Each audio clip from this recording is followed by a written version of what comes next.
Welcome back, everyone. I'm so excited for today's interview. We're talking former English professor turned to USA Today best-selling author and New York Times best-selling author. With over 1 million copies sold, what is happening right now? I am so excited. We have steamy contemporary romance and recently turned to sexy, action-packed young adult. I am talking to the one and only Lexi Ryan today. How are you? Good. How are you today?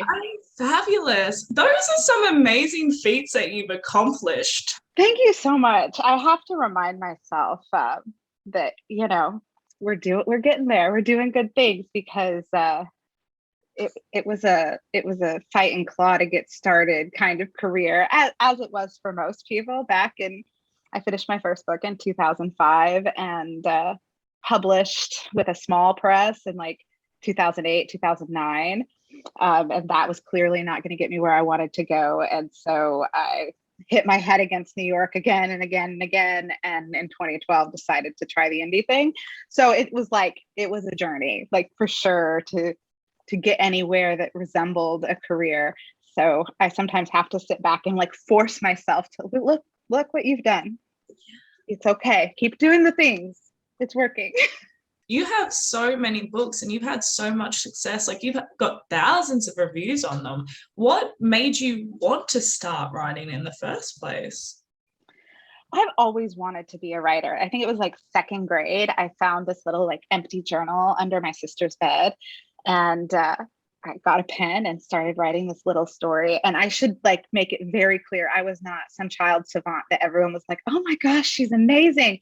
I showed it to my mom, and she was like, the little girl in the story ran away from home and lived in a tree and ate berries. And my mom's feedback was, her name's Spam, huh? Because my sister's, one of her best friends' name, they called her Spam. And my sister's response was, that's my notebook. So it wasn't even like, it was like, oh my gosh, and you're amazing at this. It was just like, I put something where there wasn't anything before. And I liked that a lot. I liked the way that felt. It felt meaningful and good. And then I really just liked the idea of being a writer, but I read, but I didn't fall in love with books until middle school here. That's like sixth, seventh, eighth. So I started reading romance novels in seventh grade, which is maybe a little young, but I loved them. And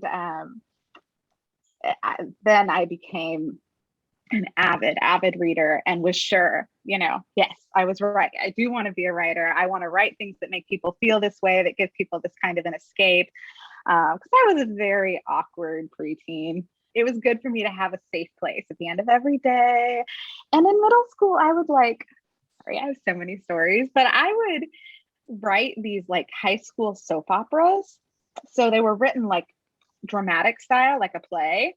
And my friends would pass them around during class and read them. And so I'd go home each night and try to write like the next scene so that they'd have something to pass around the class and read. And they'd be like, okay, put me in it. And I want to be dating so-and-so. And I still have those and they're really bad.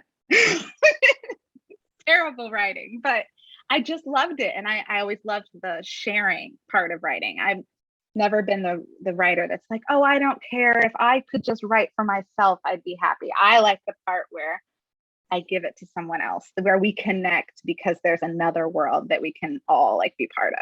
You've now been publishing for 16 years. When you published book one, what was that process like for you? How was it? So my first publication was a short story in 2008. The anthology was called Sex and Shoes. And I think they actually released my short story digitally to like tease the anthology. And so the first part of that was like outing myself to my family as Lexi Ryan. Hey, I did this thing and the story's coming out and it's really sexy. And in a couple months, my first book is going to come out with them and it's really sexy too. And I hope you're okay with this, but I want you to know why it matters to me. And of course, they were all awesome and super supportive. And it was great. But this was end of 2008, early 2009. So not a whole lot of people were reading on their phones yet. People didn't, I mean, like a lot of writers had e-readers because we liked to, back then we get the Kindle keyboard. I don't know if you're old enough to remember the Kindle. It was a Kindle that literally had a keyboard at the bottom. And it was awesome for like critique partners and stuff. You could like send your manuscript to the Kindle and like put comments in it. That was my first Kindle, but most people didn't really have e-readers then. So we were selling mostly to people who just were voracious readers of sexy lit and really wanted to be able to get what they wanted when they wanted it. But it was still a pretty small market. Like the market really broke open with 50 Shades of Grey when readers were like, oh, I like this. I want more that makes me feel like this. Where can I find it? And how quickly can I get it? And then suddenly ebooks exploded and romance exploded and contemporary romance exploded. So I'd say like that first book with the small press was a very different experience than the first self-published book, which was like in 2012. But they were both good and they were both important. And I learned things from both of them. But the small press, I didn't know anything, you know, like I looked at their website and I could see, oh, look, my book is number 5 in their whole website. Well, it was a new publisher and I had no idea what that meant, you know, and at that time it would even take them like, I think it was probably 6 months between when my book launched. It was live on the website when it launched. And then like 6 months before it was even on Amazon, like as a Kindle sale. So you can see how much things have changed because that wasn't like the obvious go-to. They wanted to sell it on their website so they made the most money.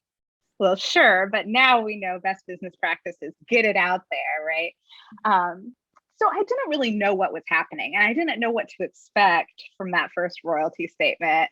The coolest part of that small press is they pitched a deal to the Home Shopping Network, which I don't know if you guys have an equivalent in Australia. It's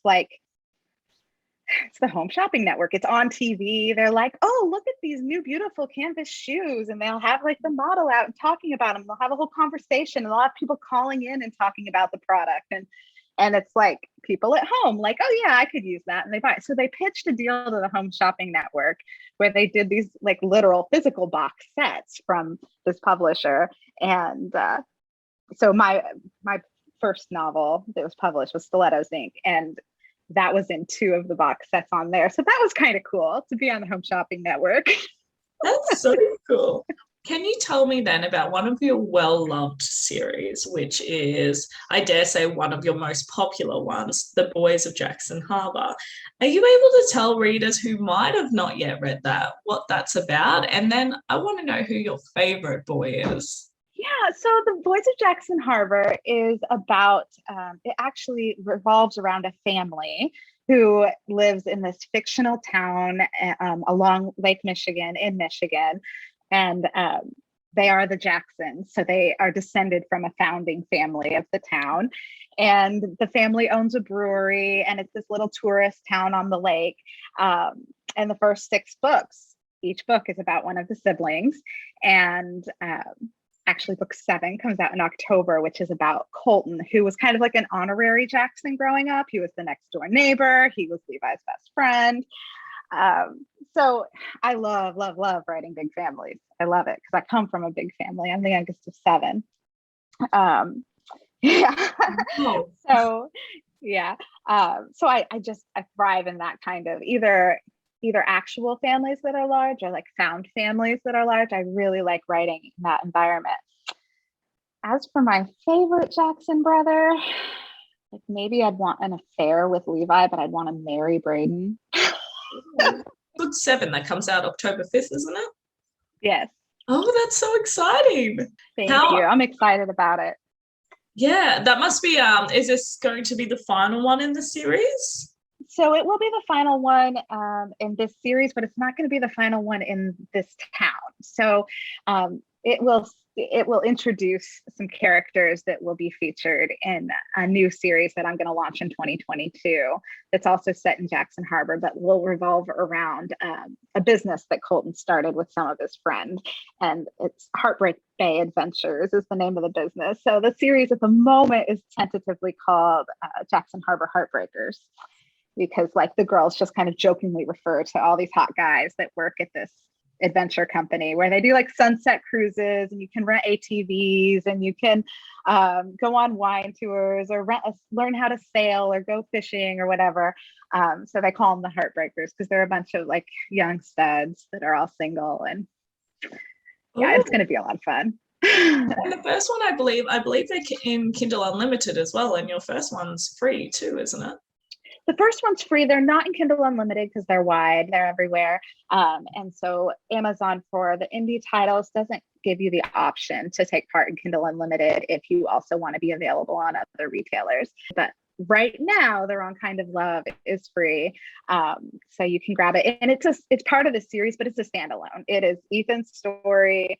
It begins his story. It wraps up his story. It's, if you're worried about a cliffhanger, there's no cliffhanger here, though I do love a good cliffhanger.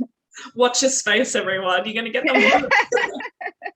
I really want to talk about, you shook your brand up a little bit, I want to say, because you delved into sexy, action-packed young adult, which is very different. And your recent one, well, it came out July 20th, I believe, The Hollow Vows. Do you have a cover? It's stunning. Stop. It's so pretty. That's beautiful. Can you, because I haven't yet had the chance to read it, but it is a book I'm definitely going to read. So can you tell us a little bit about the book and why you decided to go a different genre? Yeah. Absolutely. So the book is about a 17-year-old whose sister, because of circumstances, is sold to the sadistic king of the Unseelie Fae. So the Unseelie Fae are like known mythologically as the bad fairies, right? So she goes to Fairy, makes a deal with the king to get her sister back. And the deal is she has to steal 3 magical relics from the Seelie court, who are traditionally known as the good fairies. So in order to have access to the Seelie court so that she can steal these relics, she has to pose as a potential bride for the Seelie prince. And then she ends up getting help along the way from the exiled Unseelie prince, who's like, can't go back to the Seelie lands because his evil uncle has the throne and shouldn't. So there's a bit of a love triangle. She's a thief. There's lots of magic and dangerous creatures. And it was so much fun to write. There's a misfit crew. There's betrayal and love and swoon. And it was like everything I wanted it to be when I decided I wanted to write it. That's amazing. What did you do to celebrate this release? Like what, because I saw it everywhere when it came out. Oh, thank you. Honestly, okay. So to celebrate this release, I was on deadline. I had a book that was supposed to be turned in like a week before, or 2 weeks before. And my world was disrupted this summer when my husband got COVID. He's fine. He was vaccinated, so it was a very mild case, but the nanny couldn't come, and it just disrupted things. So I was late on a deadline. Launching a book is always like an emotional and mentally taxing affair. But launching a book in a new genre, this is my first traditionally published book in English. If you don't count the small presses. But when we're talking about like in the bookstores, traditionally published, this was the first one. And it was a big deal. And I'd waited so long for it. I pitched this book in 2018, I think 2018, maybe early 2019. So it's been a long road, right? And instead of just like reveling as I imagined I'd be reveling and reading, like soaking up all the commentary and watching, what's happening, I was just like in deadline mode, like I have to finish. Well, I was finishing Jackson Harbor #7.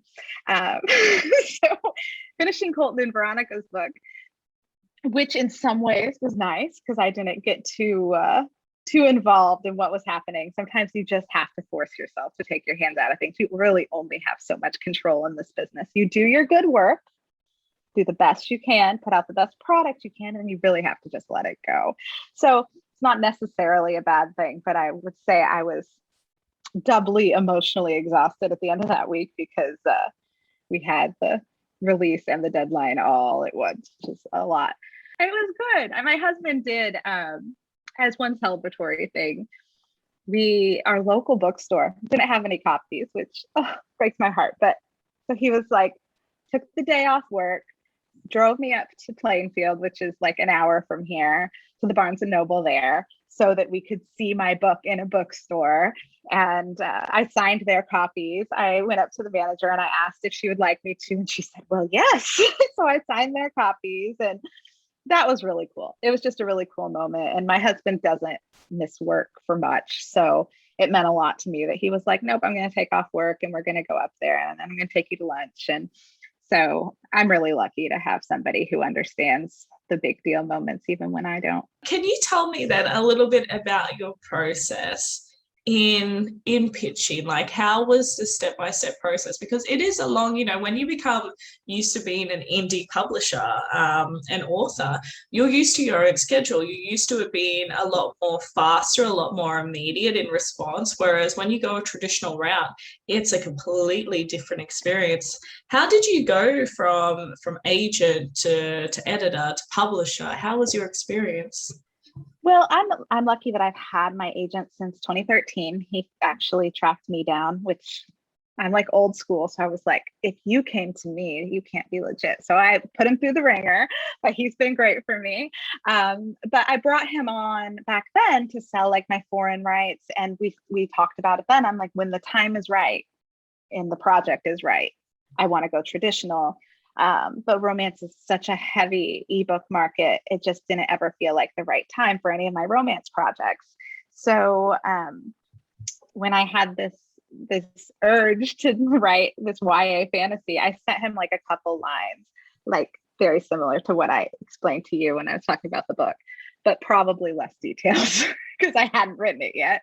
And I said, if I told you I wanted to write this, do you think there's anyone who would want to buy it? And he replied, yes.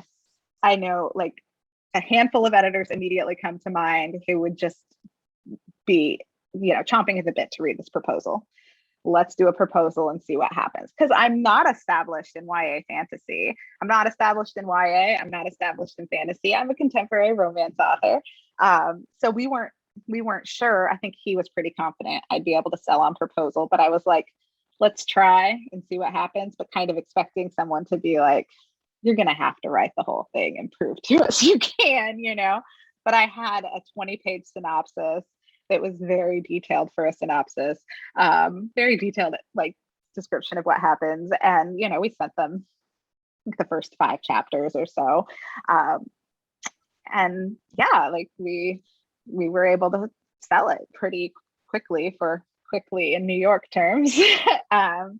And I was really excited about that. I initially wanted it to be a trilogy and not a duology. It's 2 books. And so that was one of those things that I decided I was willing to give up in exchange for the traditional route, which would get me in bookstores, that would get me the hardcover deal, because I wanted access to those fans that are primarily print readers. And I was like, okay, it'll be a different story in the end if we do 2 and not 3 books, but I can do it. So that was like probably the first compromise I made. There are compromises all along the way. I'm just thinking, what happened next?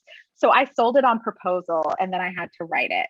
And so New York moved so slow that I actually had the book written and submitted months before they even put out the announcement that said they bought this series. That one of the hardest things for me as an indie author, as a hybrid author, trying to balance the 2, is that when they send you your edits or they send you your revision letter, they fully expect you to drop everything and focus on that. And I just have to be pretty assertive.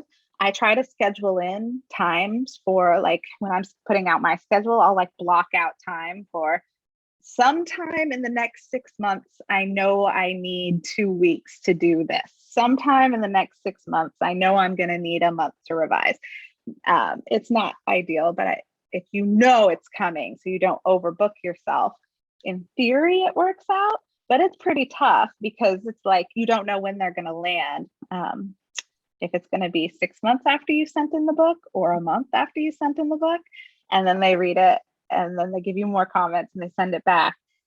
And so if you're like, okay, absolutely, but I have a book due in a week, so I can't do this set of revisions, so it's going to take me 3 weeks and then finish my book. I have to finish my book first. So I've just had to say, just be upfront and honest with them. When things come, I do my very best to give them what they want. But if I know I can't do it, I would rather say, the day they send me revisions, I'd rather say, hey, you're asking for this back in 3 weeks, but I need 4 because I have to meet this deadline first, rather than waiting 3 weeks, failing to do what I knew I couldn't do anyway, and then saying, oh, I'm not sending it today, I need another week. So I don't know that they're used to it. They're kind of used to authors who are at their beck and call, but it's what I have to do to protect both sides of my career. And I am very true to the deadlines that we agree on, even if it's been adjusted from what they initially asked for. What is your writing process? Are you primarily a plotter, a pantser? Do you have a routine that you have? So this is my process. I am a pantser. I am what they call a quilter. So I don't just pants, which means like you write by the seat of your pants. I write out of order by the seat of my pants. So I will have all these little scenes and these moments. Maybe it's a snippet of dialogue, maybe it's a little bit of a sexy scene, maybe it's a moment where 2 characters are connecting, or a moment where someone is explaining something from their history. But whatever it is I know, I start there. That makes sense to me. And I write those pieces that I know, fully trusting that somehow it's all going to come together later. And I usually do that, depending on the length of the book, for 20 to 30,000 words. I just write what I know, write the scenes. And to me, writing is the process itself produces more. So if I write a scene where someone's talking about her past, and then it makes me realize that maybe earlier in the book, she needs to be triggered about this and we don't understand why, then that makes me inspired to write the scene that will come earlier. And I'm actually writing them right back to back, but they'll be 200 pages apart, right? So it's not efficient. Like, I wouldn't recommend this process to anyone except anyone who's like, no, that's the only way I can write a book. So for me, it's the way story makes sense to me.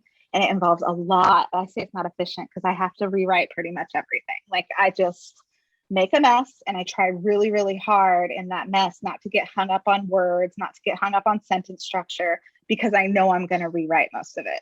And it just doesn't make sense to be like precious about my language at a stage where it's like, yeah, there's a good chance this will change dramatically by the time we get to a final draft. So just get it out there so that then you have puzzle pieces that you can play with and move around and start to see the story. And it's always amazing to me, because I'll get to that point about 30,000 words in that I'm like, I don't know if all these pieces actually go together. I don't know how they go together. And you start to doubt your whole process. I've written over 30 books, but I still, every book at about that stage, I start doubting it. And then it comes together. And inevitably there'll be like, some things just get cut and they stay cut. But there'll be these chunks that I'll just put in another folder. I'll have a scraps file for every book I write, because it's way easier to paste something into a scraps file and then delete it than it is to just delete it altogether. And I would say smarter too. But I'll come back at the end of the book and I'll be like tying things together and finally realize that last thread that I need to pull things together is that piece of the book that I have in that scraps pile, because I thought that it didn't make sense with the story. And now it becomes something that's like really meaningful. And sometimes it's like a line, or sometimes it's, a whole scene or a couple paragraphs, but it's like something that I'm like, why why do I need this? Why did my muse give this to me? But then it comes together, and there's like a magic to it. That's an interesting process as well, but it is obviously over time having faith, knowing what you're like when you write your book. I think, at the start, probably in your first couple of books, it probably would have been very overwhelming. But then you're like, okay, this is my style, this is how I thread it through, and I just have to have faith in the process and believe in yourself.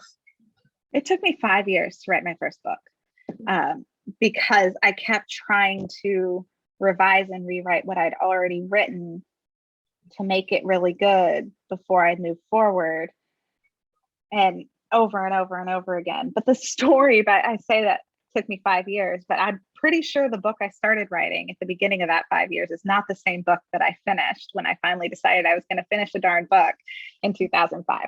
So, it's just, yeah, you have to respect your process. But I also think you just learn a lot from doing. That's what I always tell people who want advice on writing, is you have to do it. You just have to do it. And it's okay to play around and to like have 15 different books that you've started. There's nothing wrong with that. But at some point, you have to do the hard, painful work of finishing a book, even if it's never going to go anywhere, because you learn so much from it. Something that I also found super amazing was that you decided to translate into audio into French, Italian, and German. How did you find that process? So we sold audio rights in 2013 when I got my agent, and then that was also when we started first selling foreign rights as well. After those first couple of books I sold on audio, I started talking to my friends who are indie published, and they were talking about doing audio on their own. I don't read my own books, but I pay for it to be produced myself, and how much more they preferred it. And so I was like, I think I'm going to try doing this on my own as well, and ran with it. Obviously, when I sold These Hollow Vows, the publisher wanted the audio as well, which is totally understandable. And they gave me an awesome narrator, so it's all good. Foreign, that was all through my agent as well. I just send him the final manuscript when it's finalized, and he gives it to his foreign rights agent, and they talk me up at the book shows, back when book shows were still a thing. But they talk me up to their publishers, and yeah, it's pretty cool. I mean, I get to see my books in languages that, I certainly can't speak or read. And I get fan mail from people sometimes in languages I can't speak or read.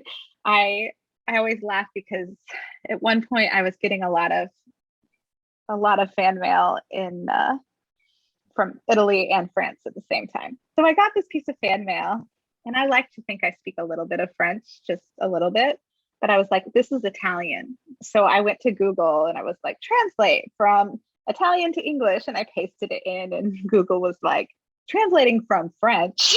I'm like, okay, I fail. If I can't even recognize that this letter's in French and not Italian, I am like, do not get to say I speak a little French. Speaking of book shows, you pre-COVID, you used to go to a lot of book signings, events, and conventions, and so I wanted to know from you, what about it do you think makes it very important, perhaps for an author, why you thrive in that, and what you do to make your table stand out or be different? Oh goodness, honestly, I like to go for a lot of reasons. I love to meet readers. I like to see my author friends. I miss them very much. And it's just inspiring to see how moved readers are by different authors, and sometimes that means someone has a line 2 hours long, not me, but somebody has a line 2 hours long, but just to see that people are so moved by that person's work that they're going to stand there, and they're tired, and they're always holding like tons of books, and usually it's hot because they're all packed in there, but they're that moved by the work that it's worth it, even for that maybe 2 minutes that they're going to get with that face-to-face with that author. I think that we need to remember as authors what it's like to be the person in that line, because I've been the person in that line before.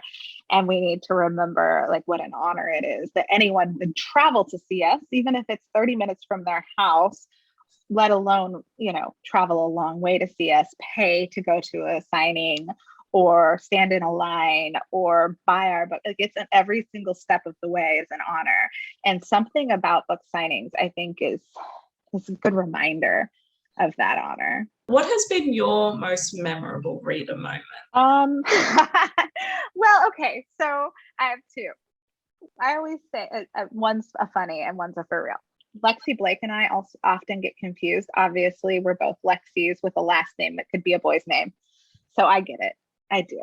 And we don't look all that different either. We're both like very short, middle-aged brunettes.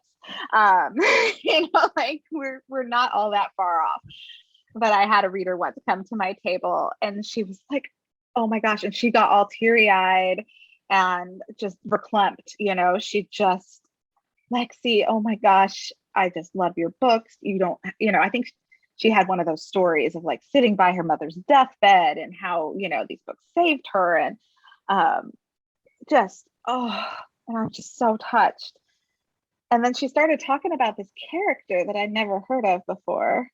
And I'm like, what book was that? And she names the book. And I said, pretty sure that's Lexi Blake's book. This happens a lot. She's over there.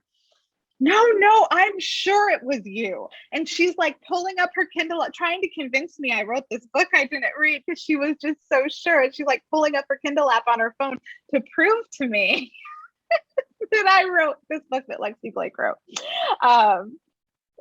She was really sweet, and we got her to the right author, thankfully.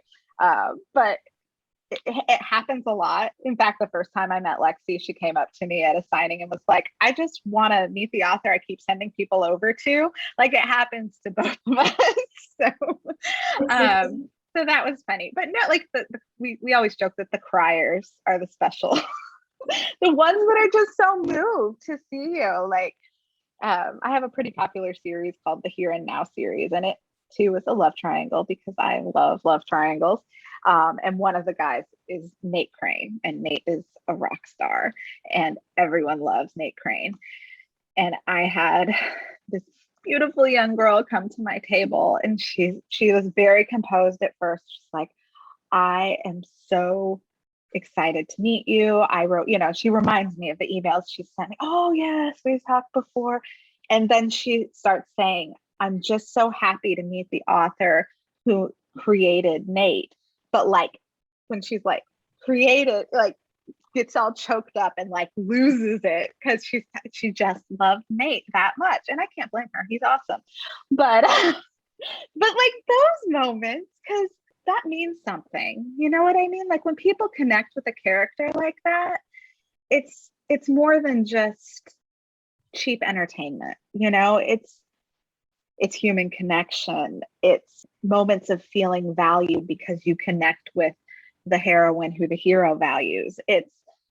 This stuff gets instilled in us, and we start to feel more valuable ourselves because we identify with this character whose worth is proven through the book.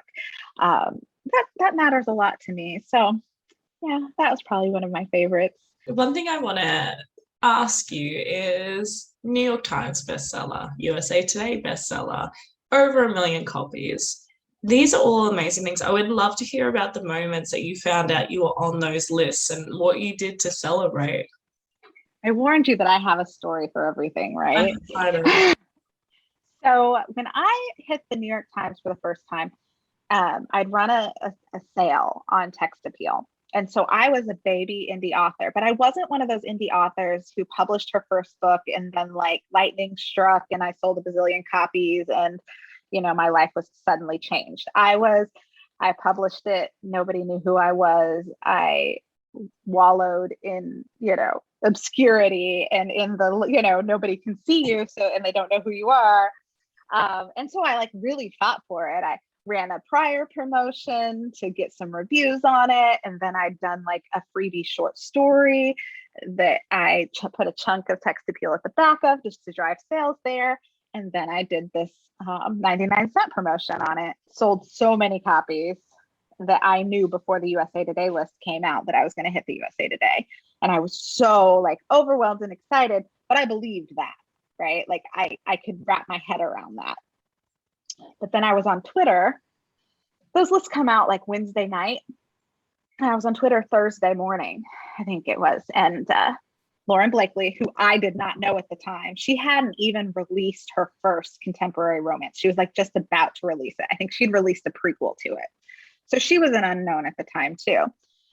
So Lauren Blakely tweets at me, congratulating me on USA Today and New York Times. And I didn't know her. So I was like, oh, this cute girl, she thinks that USA Today and New York Times are the same thing. Like, oh, how sweet. So, but what do you say? So I replied and said, thank you so much. It's really an honor. And New York Times, do you know something I don't know? Ha, ha, ha. And she replied and said, oh my God, you don't know. And DM me your email address. So I did. And she forwarded me the New York Times, which had, of course, it's not published later. Publishing people get this list before it's officially published. I didn't even have my agent at this point in time. I had nobody. So I didn't have access to this list, wouldn't have looked at it if I had. So she sends me this list and there I am, Lexi Ryan and Text Appeal on the New York Times list.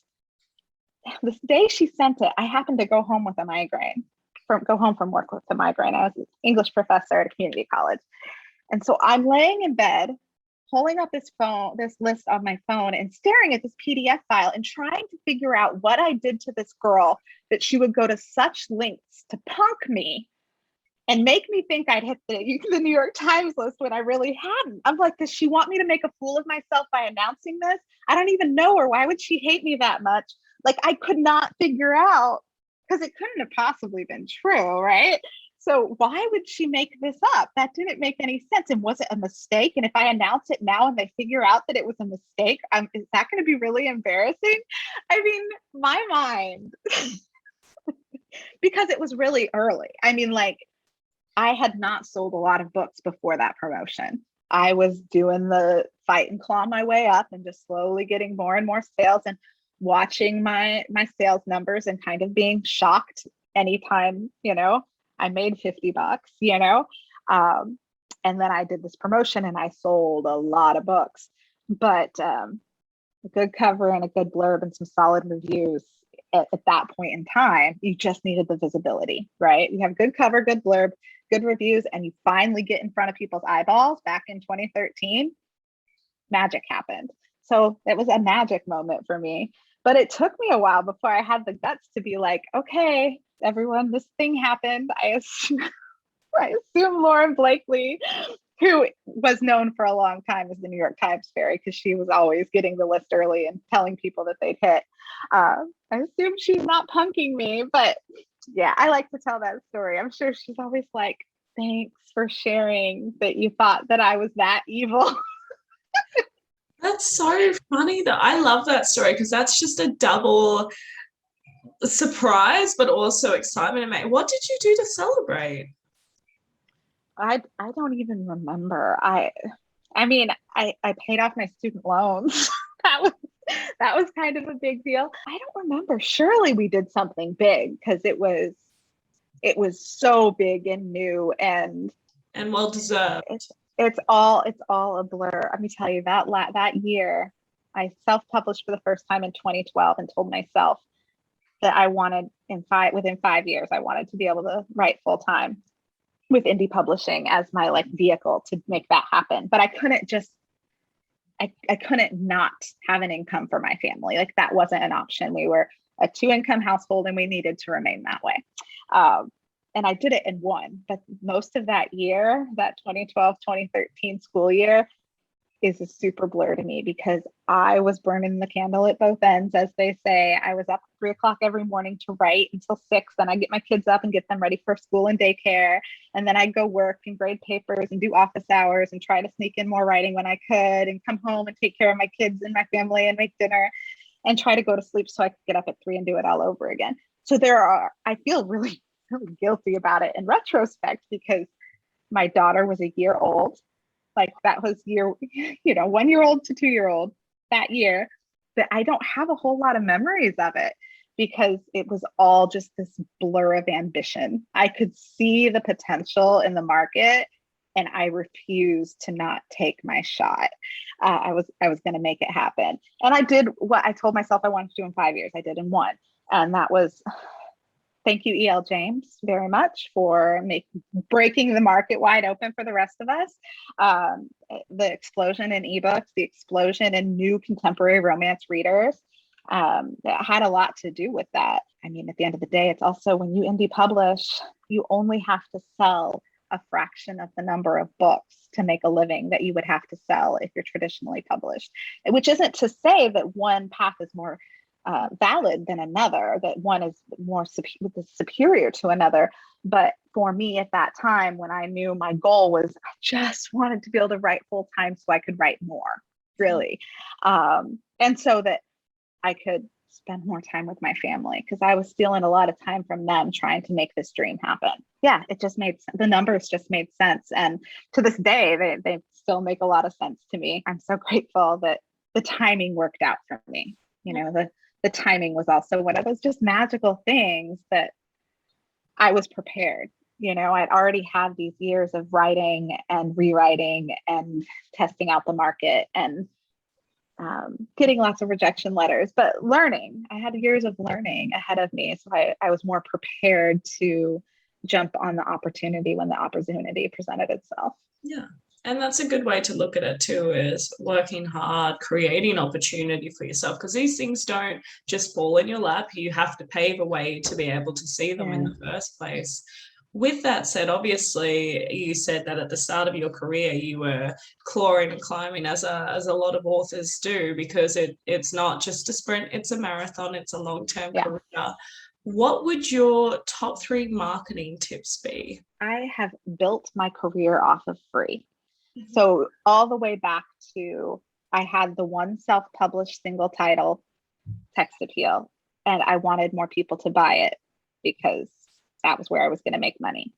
So I wrote a short story with the express purpose of 10,000 words, not super short, but a story with the express purpose of putting a sample of Text Appeal in the back, with the purpose of putting it free, finding new readers with this free short story, and getting them to buy the novel. Totally unconnected.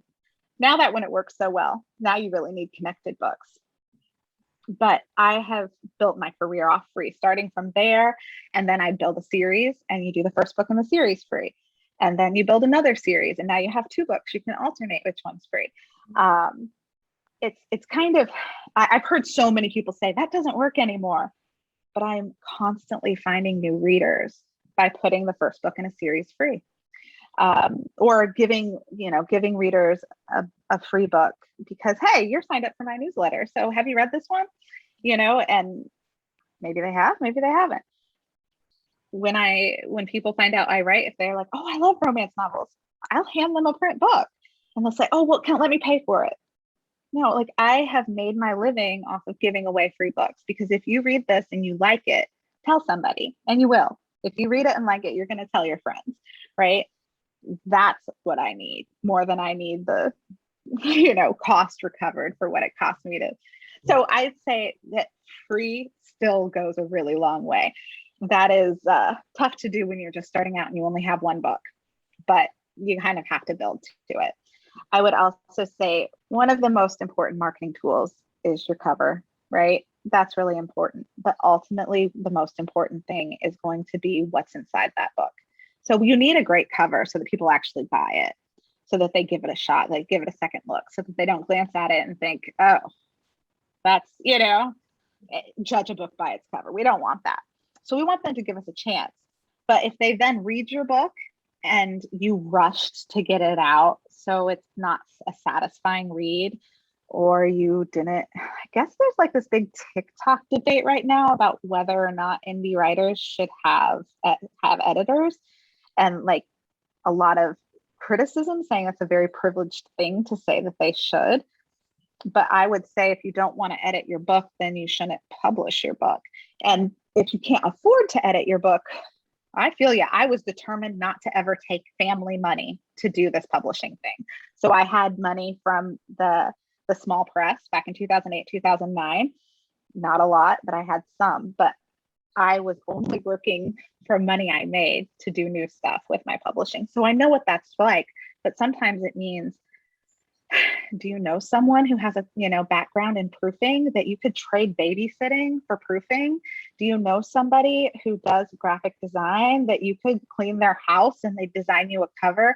Like, if you want to be a professional and be considered a professional author, you don't get to pull the I can't afford it card and indie publish.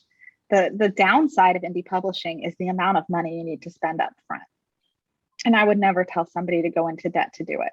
I would say to be very, very, very careful anytime you're considering using the credit card, especially if you're considering it for like anything ongoing, like advertising, like that. You could get yourself in trouble really fast. But there are ways that you can. I mean, I have a friend who's a tattoo artist. She did my tattoo. Isn't it beautiful? Nice. But when she started indie publishing, she literally traded tattoos for the work she needed done. There are ways around it where you still get a professional product that has been professionally edited, that has a professional cover without having a lot of money up front. And I feel so bad like saying that, but you also have the option of trying traditional publishing. If you don't have the money to put in up front, it's also an option to just query agents, query editors, so that you don't ever have to put money into it. But I think it's unfair to call that out as elitist language or elitist opinions, saying that you need to have an edited book, when by publishing your book and giving your publishing platform its name, you're trying to be a professional author. So you have to be a professional, you have to act like a professional. And so you have choices. Do you self-publish and make a higher percentage of the revenue, but have more costs up front and have more duties along the way? Or do you try to find a traditional publisher? Both routes are tough. You just have to decide what's right for you and your family. Real advice as well, because in this industry, I think it is rather fantasized sometimes, or it's romanticized. But there is a lot of, as you said, having to wake up at 3 a.m., having to do those hours, a lot of this is discipline and sacrifice. A lot of people assume that what we do is we just write a book. Where do you create that time? And also, it's not just writing and then it's done. It's not writing a couple of pages and then you submit.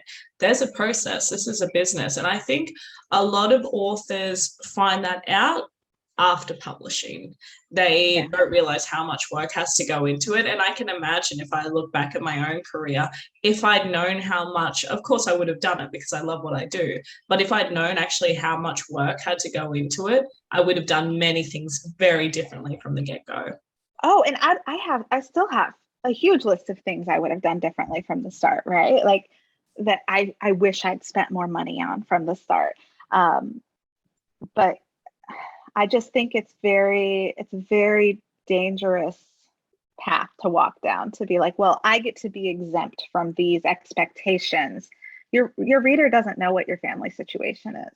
Your reader who pays $3.99 or $4.99 for your book doesn't know that your eyes were getting blurry because it was the middle of the night, because that's the only time you could, write without your kids around, and you also worked a full-time job and you could barely pay the bills, so you couldn't afford an editor. And frankly, if you're taking their money, I don't really think it's fair for them to have to consider those things. I certainly wouldn't go to the bookstore and get a book off the shelf and be like, oh, you know what? It's okay, because the day the proofer got this book, they were just having a really bad off day. Maybe had a migraine or something and it was hard to focus. Of course, we expect a certain standard, and that standard doesn't change because of personal circumstances, whether that's fair or not. If you want longevity in your career, you have to ask yourself if you're putting out the best product that's going to make the reader come back for more. And that's sometimes a tough question. But sometimes I feel like the worst thing about indie publishing having such a low barrier to entry, I hate how much we had to fight and toil back in the day to get recognized by a traditional publisher.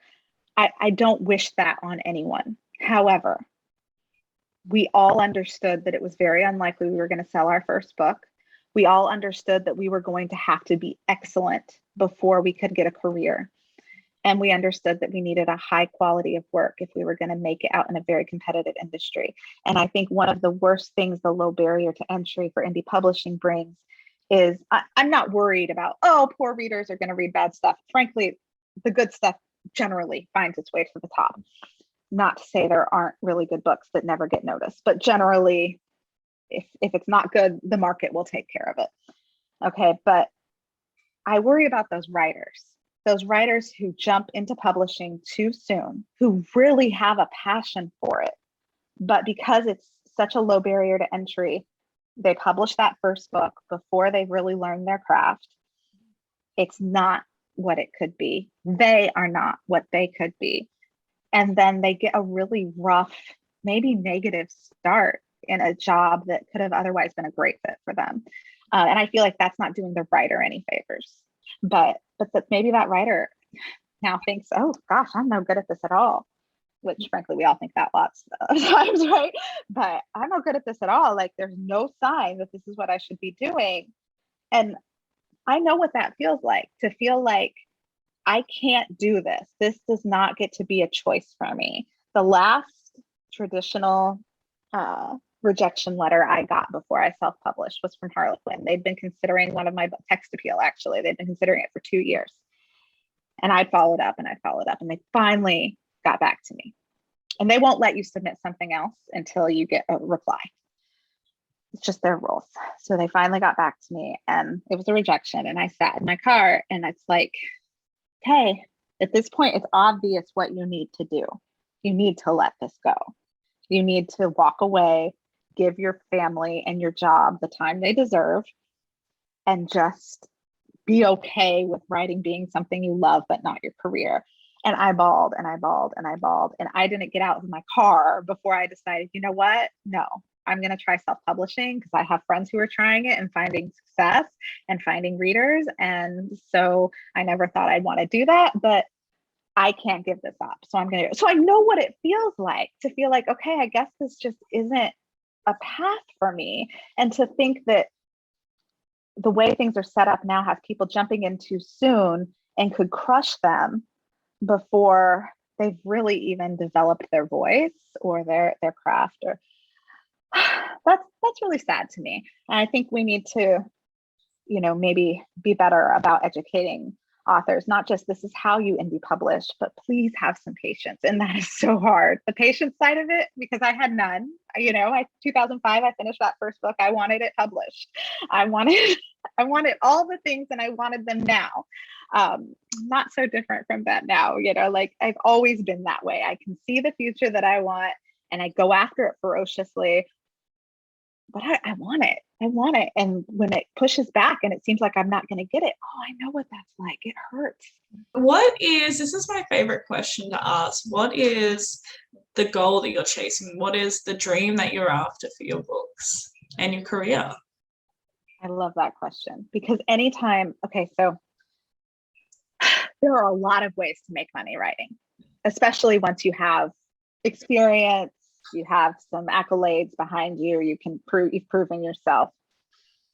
And sometimes opportunities will come up and I will just fret because I don't know what to do. And the question that always helps me make a decision is, does this get me closer to my goal? Does this get me closer to the career I envision?